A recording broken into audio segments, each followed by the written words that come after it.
Hi, everybody. Welcome to another episode of Lessons from the Grumpy Grandpappy. I'm John, and just going to recap what I've done so far this week. I know this week I did a quick video on Sunday sauce, and Monday night we did a video on leftovers from the Sunday sauce. So Sunday sauce was Sunday. I was home alone. I made a little macaroni, leftover macaroni we used for Lazy Man's lasagna for Monday. We had a bunch left over from that on Monday. We're going to have it Tuesday for dinner. And I said Wednesday you could have meatball subs or something. Now you can vary these all you want. If you don't want macaroni 2 nights in a row, you don't have to. You want to freeze the meatballs. If you're going to freeze the meatballs and the leftover meat, put them in a freezer bag or a freezer container. Label them, date it, and this way, if next week you want to have a meatball sub for dinner, you're running late, you could say, okay, in the morning I'll take it out, put it in the refrigerator. Night we'll heat it up, and we'll make meatball subs at night. Pick up a loaf of Italian bread on the way home, have that, and a little salad. And have a dinner that's bought and paid for. I mean, basically, you add the dinner as the cost of Italian bread and whatever salad fixings you have. When I do my cooking videos, they're not tried and true. You have this every night. You could freeze some, put some away to make containers for lunch. If you go to an office and you work for and you have to bring your lunch, rather than do takeout lunches, because I know takeout lunches run anywhere from $10 to $15 to $20, depending on how carried away you get.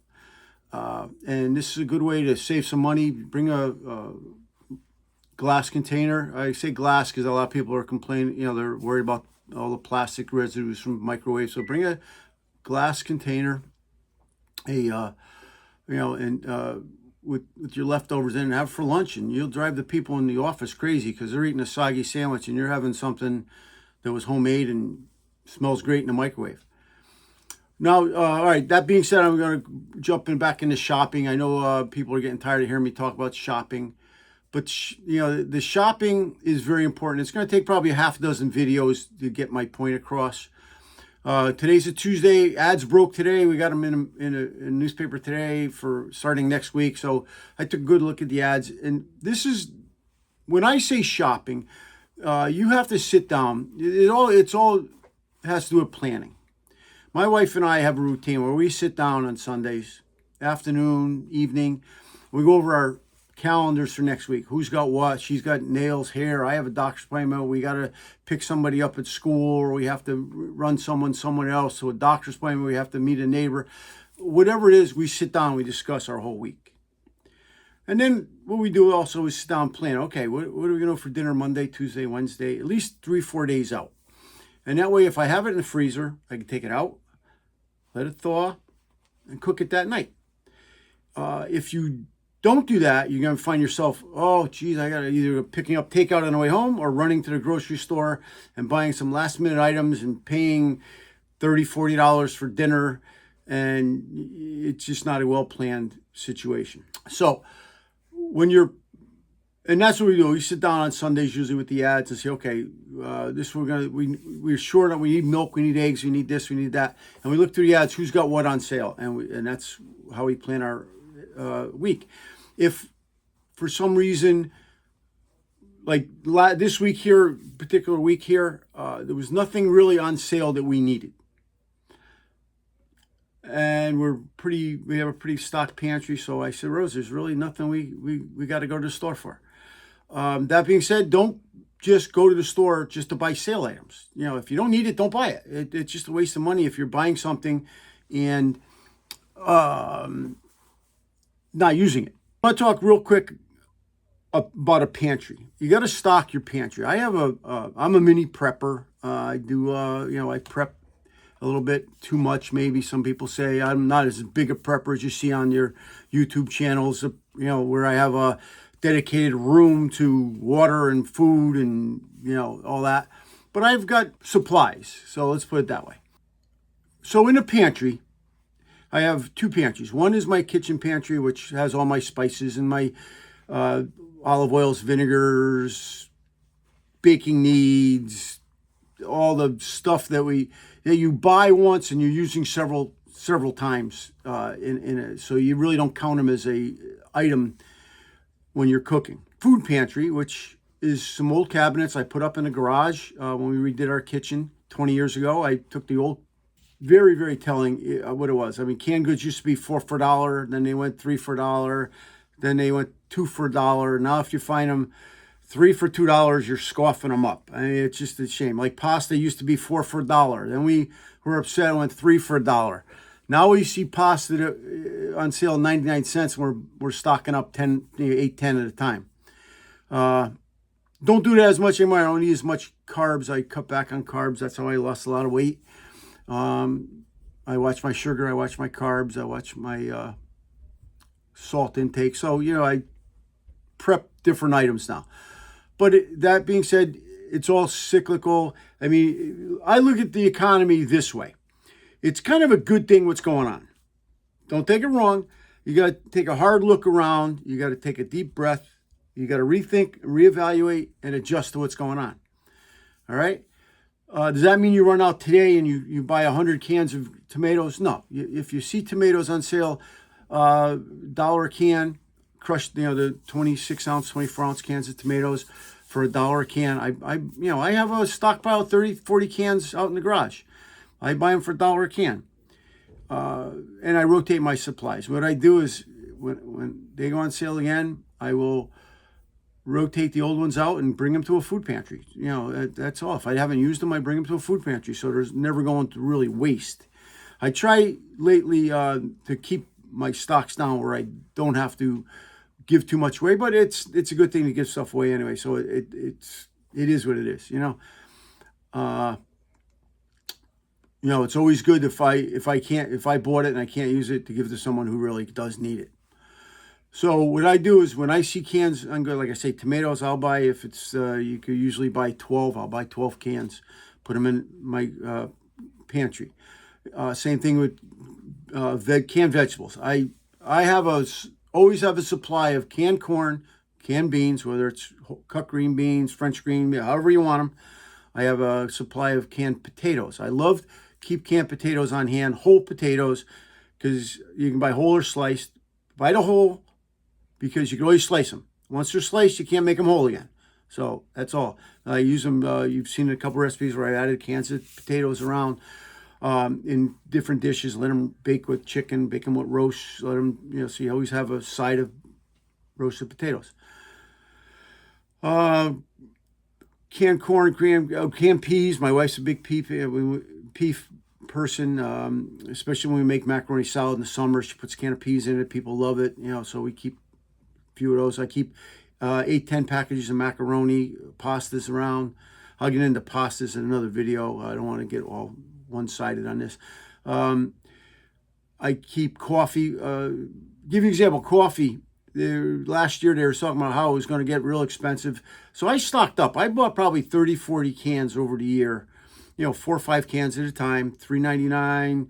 Whenever I saw a can of coffee, it used to be a pound. Now it's 11 ounces. I know it's shrinkflation everywhere, but so I had 30 cans of coffee. So when coffee spiked this winter and early spring here, I didn't have to buy coffee. I had plenty of coffee on hand. Now coffee's starting to level out. The droughts and the growing problems they had in South America are leveling out, and they're not really being affected by tariffs. So coffee's starting to come down again. And so I've never had to buy when it was really expensive. Same with paper goods, things like that.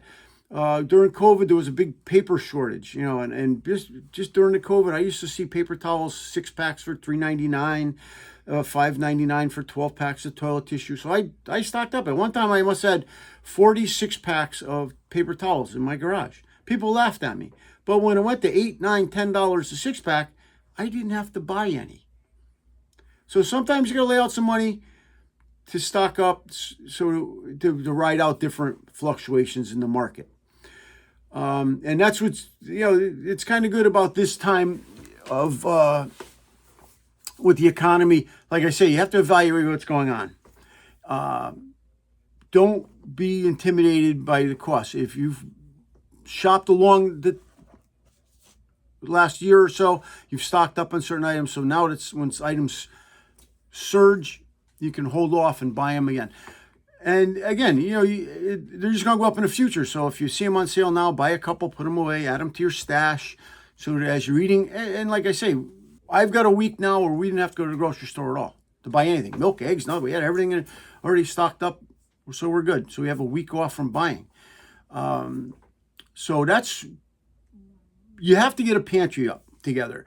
Same thing if you're a baker and you have some extra flour, extra sugar, extra chips, chocolate chips, or whatever you use. My wife always has a half dozen cake mixes in the pantry with some frostings because she's always baking cakes or cupcakes for relatives' birthdays and parties, things like that. We get invited to a lot of. My wife has Italian family, so we get invited to a lot of little parties. And she's the baker. I'm not. I'm a cook. She's a baker. There's a big difference. Baking is precise. Cooking you can play around with and fix your mistakes as you go. So shop for your pantry. Keep your pantry well stocked. Summertime's coming, so I will stock up on baked beans when I see them on sale. Because my wife makes hot dogs and beans for picnics. People ask her to do that. We'll make a small can of beans for ourselves when we have hamburgers and hot dogs some night.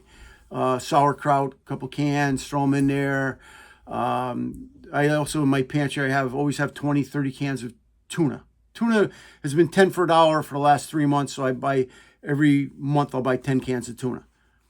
And one time I had 40 cans. I'm down to about 28 cans now. I like tuna. I'll eat tuna a lot. It's a good source of protein. In the prepping world, tuna is one of the things you stock up on because it's a good source of protein. I stock up on things like sardines. I like King Oscar sardines. If you look them up, they're one of the best ones you could buy. I eat those. I'm the only one. No one else likes them, but I eat them once in a while. They're, again, a good source of protein, omega-3 fatty acids. I keep a small stock of... I don't buy canned soups because of the salt content. I make my own and freeze it, and it just tastes better and fresher. And so I don't stock up on canned soups, but I do stock up on some canned soups, such as cream of mushroom, cream of chicken, cream of celery. If I see them on sale, five for $5, I'll buy 5 cans of cream of mushroom because that's a good additive for different slow cooker dishes and things like that. I made a chicken dish where I used cream of mushroom soup as a gravy base. So I also use, I like to stock up on cans of beef gravy because I'll make certain recipes where, like Salisbury steaks, and you add a can of gravy. Jarred mushrooms, great thing to have in your cupboard.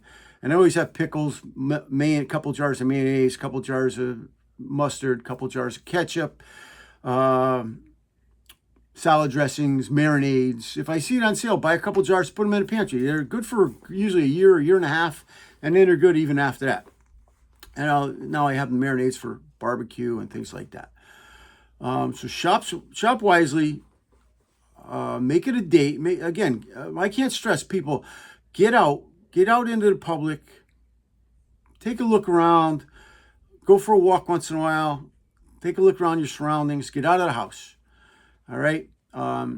It's not healthy to be in your house 24/7. I know people work from home, but people that don't work from home are coming home from work and cocooning in the house. And then they sit and say they don't have a life. They don't have their social life, or they get depressed. Well, get out there. Get out, meet people. Volunteer at an organization. There's a lot of churches could use help in a soup kitchen, a food pantry once a week, an hour, 2 hours a week. Go do it. You'll be surprised how rewarding that feels. Go for a walk. Take in the air. Look around. Thank God for all what you have. Look around. You have trees, the grass, the birds, the animals, the fresh air you breathe. Thank God for the guy doing the line work, for the electricity you use every day. The guy that takes care of the gas pipes and the sewer connections, the water. Just walk around and appreciate everything that's around you, and you will feel better. This is a long video today. I'm sorry, but I just want to throw some points out there. Shopping is an ongoing thing. I know I haven't taken you to a store, but if you want me to take you into a store, video some actual shopping, go ahead. One thing that I will add, I'm going to try to put on. I'm still trying to get it right, is add some pictures to this video. It's going to be just some examples. I mentioned in a previous video if you have the room, if you want to live in a condo or a house or have a room in, somewhere, if you're sharing a house with someone, invest in a small chest or upright freezer, not a refrigerator freezer, but a freezer. This way, when you see meat on sale, again, somebody's got pork chops on sale this week, $1.99 a pound. If you buy the family pack pork chops, there's usually 6 or 8 in a pack. If it's just 2 of you, put 2 in a pack, date them, put them in a freezer. Now, some more, when you're sitting down on a Sunday night planning your meals, let's have pork chops Monday night or Tuesday night. Take them out Tuesday morning, and then you can, you've got the protein all set. You don't have to worry about running to the store picking it up. And if you're running late, you always get the canned goods to back you up, or the frozen vegetables. That's something else. I buy frozen vegetables whenever I see them 99 cents a pack. Especially broccoli, frozen peas, stir fry mixes, California blends, things like that. I like to keep in the freezer because you're making a meal and you need a side bag of broccoli, put them in a microwave dish, 5 minutes in the microwave, sprinkle a little lemon on them, and you got broccoli spears, and it's a great side dish. And it's healthful, and it's nutritious, and 99 cents, how can you go wrong? Stay away from, when you do shop in the stores, give you a quick tip, walk the outside of the stores. All the stores are set up the same, basically, in my area anyway. You walk in, it's usually the produce department, followed by the deli, the fish, meat, dairy, and bake shop. Those are the outside of the stores. Walk the perimeter, buy what's on sale in those departments. All right? Those are where your best nutrition is. And I'm trying to get, I know I talk about buying supermarket meats and stuff, and I know I've already got some comments. Oh, they're not grass-fed, they're not organic, they're not. Well, just read some of the labels. You're looking for GMO-free, pesticide-free, antibiotic-free foods. You can, sometimes you see them on sale, you might not want to buy it. All right, then that's your choice. I know a lot of beef I buy now, I'm buying from different farms. In Connecticut, there's a veteran-owned farm that I buy some beef from. There's another, my son up in Massachusetts lives next door to a farm, and he and his brother-in-law go in on a half a cow every year, and he gives me some of the meat, and it's a big difference. It tastes better. It's better for you. Or you know how it's grown. There's no processing, iffy processing that you might not, know what's going on. This is, freshly done. So you can always do that. But if you're saving money on your fruits, vegetables, and your pantry items, then you can afford to do that. Or if you're not spending, $50 a week on lattes and takeout lunches, you can afford to splurge a little bit on that type of meals. I'm going to end this video with just eat better. This is John from the Grumpy Grandpappy. Lessons from the Grumpy Grandpappy. If you want to get in touch with me, you can shoot me an email, john@grumpygrandpappy.com. Or if they allow, I'm not sure if the videos are allowing it yet, throw in a comment and I'll try to answer you. And any resources I get, I'm going to try to attach to the videos as I go. So it's it's an ongoing process. Please watch the video at the end. Like and subscribe when the subscribe ever gets allowed. But like my videos, share my videos. That's the only way I'm going to be able to keep doing these videos. I'm going to keep doing no matter what, but I'd like to see more presence and people passing them on so that we can keep these videos going. And I'll do another video on shopping probably next couple days. And in the meantime, I'm going to be shooting separate videos on all my recipes. I'm not going to add recipes to my videos anymore because people are tending not to watch the whole video. So watch my video, like my video, pass it on. And until next time, this is John, the Grumpy Grandpappy. Have a great day.